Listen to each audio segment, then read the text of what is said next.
ಬಜೆಟ್ನಲ್ಲಿ ಬರುವಂಥ ಅಂದರೆ 5 ಲಕ್ಷಕ್ಕಿಂತ ಕಡಿಮೆ ಬೆಲೆಯಲ್ಲಿ ಸಿಗುವಂತಹ ಈಸಿಯಾಗಿ ಡ್ರೈವೇಬಲ್ ಮಾಡುವಂತಹ AMT ಅಥವಾ DCT CVT ಇದ್ರ ಬಗ್ಗೆ ಇನ್ನೊಂದ್ಸಲ ವೀಡಿಯೋ ಮಾಡ್ತೀನಿ. ಸಿಂಪಲಾಗಿ ಹೇಳ್ಬೇಕಾದ್ರೆ ಆಟೋಮೆಟಿಕ್ ಕಾರ್ಸ್ಗಳಲ್ಲಿ ಬೆಸ್ಟ್ ಯಾವುದು ಅಂತ ಈ ಒಂದು ವಿಡಿಯೋದಲ್ಲಿ ಹೇಳ್ತೀನಿ. ಆ ಕಾರ್ ಇದೆಯಾ ಈ ಕಾರ್ ಇದೆಯಾ ಅಂತ ಕೇಳ್ತೀರಿ. ಸೊ ನಾನು ಡೀಲರ್ ಅಲ್ಲ. ಸೊ ನನ್ನ ಹತ್ರ ಯಾವ ಕಾರ್ಗಳು ನನ್ನ ಹತ್ರ ಸೆಲ್ಲಿಂಗ್ಗೆ ಅಂತ ಇಟ್ಕೊಂಡಿಲ್ಲ. ಸೊ ನಿಮಗೆ ಯಾವ ಕಾರ್ ಬೇಕಾದ್ರೂ ಕೂಡ ಅದು ಹೊರಗಡೆದಾಗಿರಲಿ ಅಥವಾ ಲೋಕಲ್ದಾಗಿರಲಿ ನಿಮಗೆ ಕೊಡಿಸೋಂಥ ಜವಾಬ್ದಾರಿ ನಂದು. ಅಥವಾ ನೀವೇ ಆಲ್ರೆಡಿ ನೋಡಿರೋವಂಥದ್ದನ್ನ ಡೀಲ್ ಮಾಡಿಕೊಡಿ ಅಂದ್ರೂ ಕೂಡ ಮಾಡಿಕೊಡ್ತೀವಿ. ಸೊ ಹಾಗಿದ್ದವರು ಈ ನಂಬರ್ನ ಕಾಂಟ್ಯಾಕ್ಟ್ ಮಾಡಿ ಅಂತ ಹೇಳ್ತಾ ವಿಡಿಯೋದಲ್ಲಿ ಮುಂದುವರಿಯೋಣ. ತುಂಬ ಜನಕ್ಕೆ ಆಟೋಮೆಟಿಕ್ ಗಾಡಿಗಳನ್ನ ತೊಗೋಬೇಕನ್ನೋ ಆಸೆ ಇರುತ್ತೆ. ಯಾಕೆ ಅಂತ ಹೇಳಿದ್ರೆ ಒಂದು ಸಿಟಿ ಡ್ರೈವಿಂಗ್ ಹ್ಯಾಬಿಟ್ಸ್ ಮತ್ತು ಲೇಡೀಸ್ ಕೂಡ ಓಡಿಸ್ಬೋದು, ಮನೇಲಿ ಎಲ್ಲರೂ ಕೂಡ ಓಡಿಸ್ಬಹುದು ಅನ್ನೋ ಒಂದು ಪರ್ಸ್ಪೆಕ್ಟಿವಿಂದ ಆಟೋಮೆಟಿಕ್ ಗಾಡಿಗಳನ್ನ ಪ್ರಿಫರ್ ಮಾಡ್ತಾರೆ. ಸೊ ಅದು ಡೀಸೆಲು ಪೆಟ್ರೋಲು ಮತ್ತು ಈಗ ಬರ್ತಿರೋವಂಥದ್ದು EVಗಳಲ್ಲಿ ನಾರ್ಮಲಾಗಿ ಆಟೋಮೆಟಿಕ್ಕೇ ಬರುತ್ತೆ. ಇಷ್ಟು ಬರೋವಂಥದ್ದು ನಿಮ್ಮ ಅಚ್ಚುಮೆಚ್ಚಿನ ಟಾಟಾ ನೆಕ್ಸಾನಲ್ಲಿ ಕೂಡ ಆಟೋಮೆಟಿಕ್ ಗಾಡಿ ಇದೆ.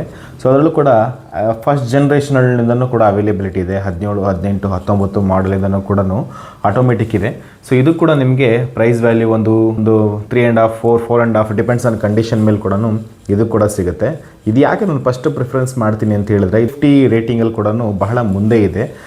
ಒಳ್ಳೆ ವೆಯ್ಟ್ ಇದೆ ಗಾಡಿನಲ್ಲಿ, ಗ್ರೌಂಡ್ ಕ್ಲಿಯರೆನ್ಸ್ ಕೂಡ ಚೆನ್ನಾಗಿದೆ, ನಿಮಗೆ ಟೋಟಲ್ ಓವರಾಲ್ ಪರ್ಫಾರ್ಮೆನ್ಸ್ ಕೂಡ ಚೆನ್ನಾಗೇ ಇದೆ, ಮತ್ತು ನಿಮಗೆ ಸ್ಪೇಸ್ ಕೂಡ ಚೆನ್ನಾಗಿದೆ, ರೈಡಿಂಗ್ ಹ್ಯಾಂಡ್ಲು ಕೂಡ ತುಂಬ ಚೆನ್ನಾಗಿರುತ್ತೆ.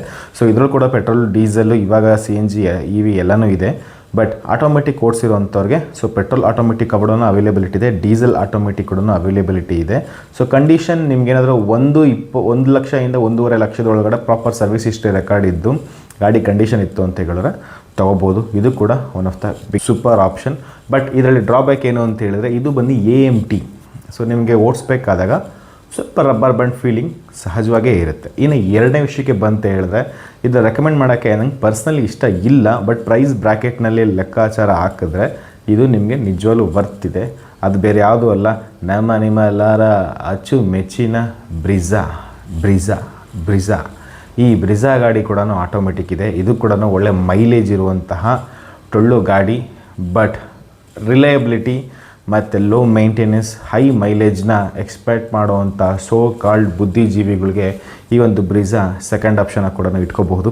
ಇದು ಕೂಡ ನಿಮಗೆ 5 ಆಜುಬಾಜುನಲ್ಲೇ ಕೂಡ ಇದು ಕೂಡ ನಿಮಗೆ ಆಟೋಮೆಟಿಕ್ ಅವೈಲೇಬಲ್ ಇದೆ ಅಂತಲೇ ಹೇಳ್ಬೋದು. ಇದು ಕೂಡ ನಿಮಗೆ AMTನಲ್ಲಿ ಬರೋದ್ರಿಂದ ರಬ್ಬರ್ ಬ್ಯಾಂಡ್ ಫೀಲಿಂಗ್ ಖಂಡಿತ ಇದೆ. ಸೊ ಬ್ರಿಜಾ ಬಗ್ಗೆ ನಾನು ಪರ್ಟಿಕ್ಯುಲರ್ ಸಪ್ರೇಟಾಗಿ ಒಂದು ವೀಡಿಯೋ ಕೂಡ ಮಾಡಿದ್ದೀನಿ. ಸೊ ಯಾರೇನು ನೋಡಿಲ್ಲ ಅಂತ ನನ್ನ ವೀಡಿಯೋ ಲೈಬ್ರರಿಯಲ್ಲಿ ಕೂಡ ಇದೆ. ಸೊ ಹೋಗಿ ನೋಡಬಹುದು. ಬ್ರಿಜಾ ಕೂಡ ಒಂದೊಳ್ಳೆ ಆಪ್ಷನ್ ಅಂತಲೇ ಹೇಳ್ಬಹುದು. ಆ್ಯಂಡ್ ಮೂರನೇದು ನನಗೂ ಇಷ್ಟವಾಗಿರುವಂಥ ಗಾಡಿ ಬೇರೆ ಯಾವುದೂ ಅಲ್ಲ, ಕ್ರೆಟಾ ಕೂಡ ನಿಮಗೆ ಫಸ್ಟ್ ಜನ್ರೇಷನ್ ಗಾಡಿಗಳಲ್ಲಿ ಆಟೋಮೆಟಿಕ್ ಕೂಡ ಸಿಗುತ್ತೆ. ಸೊ ಅದು ಕೂಡ ನಿಮಗೆ 5 ಆಜುಬಾಜು ಬಜೆಟ್ನಲ್ಲೇ ಬರುತ್ತೆ. ಸೊ 17, 18 ಈ ಮಾಡಲ್ ಕೂಡ ಸಿಗುತ್ತೆ. ಸೊ ಇದು ಕೂಡ ಆಟೋಮೆಟಿಕ್ ಆ್ಯಕ್ಚುಲಿ ಇರೋದು ಚೆನ್ನಾಗಿದೆ ಕಂಪೇರ್ ಟು ಇವೆರಡು ಕಂಪೇರ್ ಮಾಡಿದ್ರೆ ಇರಲ್ಲ, ಆಟೋಮೆಟಿಕ್ ತುಂಬ ಚೆನ್ನಾಗಿದೆ.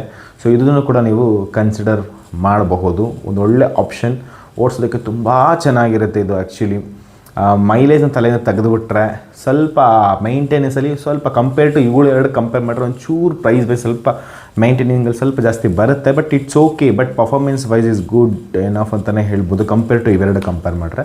ಸೊ ನೀವೇನಾದ್ರೂ ಒಂದು ಕ್ರಾಸ್ ಓವರ್, ಒಂದು ಮಿಡ್ ಸೆಗ್ಮೆಂಟ್ ಕ್ರಾಸ್ ಓವರ್ನಲ್ಲಿ ಚೆನ್ನಾಗಿರಬೇಕು ಅನ್ನೋ ಆಟೋಮೆಟಿಕ್ ಮನೇಲಿ ಫ್ಯಾಮಿಲಿಗೆ ಯೂಸೇಜ್ ಮಾಡಬೇಕಂದ್ರೆ ಕ್ರೆಟಾ ಕೂಡ ನೀವು ಆಪ್ಷನ್ ಆಗಿ ಇಟ್ಕೋಬಹುದು. 4ನೇದು ಡಸ್ಟರ್ನಲ್ಲಿ ಕೂಡ ಆಟೋಮೆಟಿಕ್ ಆ್ಯಕ್ಚುಲಿ ಇದೆ. ಬಟ್ ಇದು ತುಂಬ ರೇರ್ ಆಗಿ ನಿಮಗೆ ಸಿಗುತ್ತೆ. ಇದು ತುಂಬ ಜಾಸ್ತಿ ಯೂಸ್ ಮಾಡೋಕ್ಕೆ. ಡಸ್ಟರ್ ಬಂದು ಮ್ಯಾನ್ಲಿ ಡಿಸೈನ್ಗೆ ಒಳಪಟ್ಟಿರೋವಂಥದ್ದು. ಬಟ್ ಮೆಜಾರಿಟಿ ಇದರಲ್ಲಿ ಮ್ಯಾನ್ಯುಯಲ್ಲೇ ಸಿಗುತ್ತೆ. ಇದರಲ್ಲಿ ನಿಮಗೆ 85, 110 PS ಹಂಗೆ ಸಿಗುತ್ತೆ ವಿನಃ ಪೆಟ್ರೋಲ್ ಮತ್ತು ಡೀಸೆಲ್ ಹಿಂಗೂ ಸಿಗುತ್ತೆ. ಬಟ್ ಆಟೋಮೆಟಿಕ್ ಇದರಲ್ಲಿ ಆಪ್ಷನ್ ತುಂಬ ಕಡಿಮೆ. ಒಂದು ವೇಳೆ ಸಿಕ್ಕಿದ್ರೆ ಕಣ್ಣು ಮುಚ್ಕೊಂಡು ತೊಗೊಳ್ಳಿ. ಇದು ಕೂಡ ಒಳ್ಳೆ ಆಪ್ಷನ್, ಬಹಳ ಕಡಿಮೆ ಬಜೆಟ್ನಲ್ಲಿ ಸಿಗುತ್ತೆ. ಇದು ಬಹುಶಃ ಒಂದು 3.25, 4.25 ಆಜುಬಾಜಲ್ಲಿ ಫೇಸ್ ಲಿಫ್ಟ್ ಅಂದರೆ 16 ಮಾಡಲ್ ಮೇಲೆ ಬಂದಿರುವಂಥ ಗಾಡಿಗಳು ಕೂಡ ಸಿಗಬಹುದು. ಸಿಕ್ಕಿದ್ರೆ ತೊಗೊಂಬಿಡಿ ಇದನ್ನು. ತುಂಬ ಚೆನ್ನಾಗಿದೆ, ಒಳ್ಳೆ ಹೈಟ್, ಒಳ್ಳೆ ಸ್ಪೇಸ್, ಸ್ಪೆಷಲಿ ಡಿಕ್ಕಿ ಸ್ಪೇಸ್, ಹಿಂದ್ಗಡೆ ಕಂಫರ್ಟ್, ಡ್ರೈವಿಂಗ್ ಹ್ಯಾಬಿಟ್ಸ್ ಮ್ಯಾನ್ಲಿ ಆಗಿರುತ್ತೆ. ಆಟೋಮೆಟಿಕ್ ಸ್ವಲ್ಪ ಲ್ಯಾಗ್ ಇದೆ. ಬಟ್ ಎನಿವೇ ಇದು ಓವರಾಲ್ ಪರ್ಫಾರ್ಮೆನ್ಸ್ ವೈಸ್ ತುಂಬ ಚೆನ್ನಾಗಿದೆ. ಒಳ್ಳೆ ಮೈಲೇಜ್ ಕೂಡ ಕೊಡುತ್ತೆ.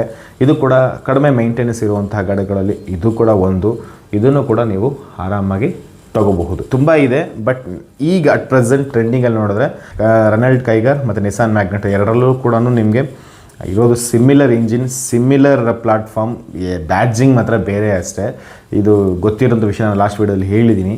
ಸೊ ಇದನ್ನು ಕೂಡ ನೀವು ತೊಗೋಬಹುದು. ಸೊ ಕೈಗರಲ್ಲಿ ಸ್ವಲ್ಪ ರಬ್ಬರ್ ಬ್ಯಾಂಡ್ ಫೀಲಿಂಗ್ ಜಾಸ್ತಿ ಇದೆ, ಬಟ್ ಮ್ಯಾಗ್ನೆಟಲ್ಲಿ ಆ್ಯಕ್ಚುಲಿ ಆಟೋಮೆಟಿಕ್ ತುಂಬ ಚೆನ್ನಾಗಿದೆ. ಇದನ್ನು ಕೂಡ ನೀವು ಒಳ್ಳೆ ಆಪ್ಷನ್ ಆಗಿ ಇಟ್ಕೋಬೋದು. ಇದು ಕೂಡ ನಿಮಗೆ 5 ಆಜು ಬಾಜುನಲ್ಲಿ ಸಿಗುವಂಥ ಗಾಡಿಗಳಲ್ಲಿ ಇದು ಕೂಡ ಒಂದು. ನಿಮಗೆ ಸರ್ವಿಸ್ ಫ್ಯಾಕ್ಟರ್, ಲೋ ಮೇಂಟೆನೆನ್ಸ್ ಇವುಗಳನ್ನ ಕನ್ಸಿಡರ್ ಮಾಡ್ತೀನಿ ಅಂತ ಹೇಳಿದ್ರೆ, so Kiger is the best option. Actually Kiger look wise ತುಂಬ ಚೆನ್ನಾಗಿದೆ, ಇದರಲ್ಲಿ ಮ್ಯಾನ್ಯುಯಲ್ ಕೂಡ ಚೆನ್ನಾಗಿದೆ. ಓವರಾಲ್ ಪರ್ಫಾರ್ಮೆನ್ಸ್ ವೈಸ್ ನಿಮಗೆ ಅಷ್ಟೊಂದೇನು ಓಹೋ ಅನ್ನೋ ಥರ ಏನಿರೋದಿಲ್ಲ ಕೈಗರ್ನಲ್ಲಿ, ಬಟ್ ಒಂದು ಲುಕ್ ವೈಸ್ ನೀವು ನೋಡೋದಾದರೆ ಇಟ್ಸ್ ಗುಡ್ ಅಂತಲೇ ಹೇಳ್ಬೋದು. ಲುಕ್ ತುಂಬ ಚೆನ್ನಾಗಿದೆ, ತುಂಬ ಸ್ಪೋರ್ಟಿಯಾಗಿರುತ್ತೆ ಇದು. ಮತ್ತು ಇದು ಕೂಡ ಲೇಟೆಸ್ಟ್ ವರ್ಷನ್ ಆಗಿರೋದ್ರಿಂದ ಇದನ್ನು ಕೂಡ ನೀವು ಕನ್ಸಿಡರೇಷನ್ ಮಾಡ್ಕೋಬಹುದು. ಮತ್ತು ಇನ್ನು ಮ್ಯಾಗ್ನೆಟಲ್ಲಿ ಕೂಡ ಅಷ್ಟೇ, ಮ್ಯಾಗ್ನೆಟ್ ಕೂಡ ಅಷ್ಟೇ ನಿಮಗೆ ತುಂಬ ಚೆನ್ನಾಗಿರುತ್ತೆ. ಅದ್ರ ಓಡಿಸಿಬಿಟ್ಟು ಅದನ್ನು ಕೂಡ ನಿಮ್ಗೆ ಆಟೋಮೆಟಿಕ್ ಆ್ಯಕ್ಚುಲಿ ಚೆನ್ನಾಗಿದೆ. ನೀವು ಇನ್ ಕೇಸ್ ನೀವು ಆಟೋಮೆಟಿಕ್ ಹೋಗ್ತೀನಿ ಅಂತ ಹೇಳಿದ್ರೆ ಮ್ಯಾಗ್ನೆಟ್ ಚೂಸ್ ಮಾಡಿದ್ರೆ ಮ್ಯಾಗ್ನೆಟ್ ಕೂಡ ನಿಮಗೆ ಒಂದು ಒಳ್ಳೆ ಪರ್ಫಾರ್ಮೆನ್ಸ್ ಕೊಡುವಂಥ ಗಾಡಿ. ತೀರಾ ಎಕ್ಸ್ಪೆಕ್ಟ್ ಮಾಡೋಕ್ಕೆ ಹೋಗ್ಬೇಡಿ ಆ ಗಾಡಿಗಳಿಂದ. ಸಿಟಿ ಪರ್ಪಸ್, ಕಮ್ಯೂಟ್ ಪರ್ಪಸ್ಗೋಸ್ಕರ ನೀವು ಈ ಆಟೋಮೆಟಿಕ್ನ ಸಜೆಷನ್ ಮಾಡ್ಕೋಬಹುದು. ಇದಿಷ್ಟು. ಸೊ ಇದರಲ್ಲಿ ನೀವು ಯಾವುದು ಪಿಕ್ ಮಾಡ್ತಿರ್ತ ನನ್ನ ಕೇಳಿದರೆ, ಸೊ ನಾನು ಆಬ್ವಿಯಸ್ಲಿ ಮೊದಲನೇ ಆಪ್ಷನ್ ನಾನು ಕ್ರೆಟಾಗೆ ಕೊಡ್ತೀನಿ. ಸೊ ಎರಡನೇ ಆಪ್ಷನ್ ಬಂದು ನಾನು ಟಾಟಾ ನೆಕ್ಸಾನ್ಗೆ ಕೊಡ್ತೀನಿ. ಸೊ ಕ್ರೆಟಾ ಯಾಕೆ ಅಂತ ಹೇಳಿದ್ರೆ ರಿಯಲ್ ಆಟೋಮೆಟಿಕ್ ಫೀಲ್ನ ಕೊಡುವಂತಹ ಗಾಡಿ ಅದು. ನೆಕ್ಸಾನ್ ಕೂಡ ನೆಕ್ಸಾನ್ ನನಗೆ ಮ್ಯಾನ್ಯುಯಲ್ನಲ್ಲಿ ತುಂಬ ಇಷ್ಟ ಆಗುತ್ತೆ. ಅದು ಡೀಸೆಲಲ್ಲೂ ಚೆನ್ನಾಗಿದೆ, ಪೆಟ್ರೋಲಲ್ಲೂ ಚೆನ್ನಾಗಿದೆ.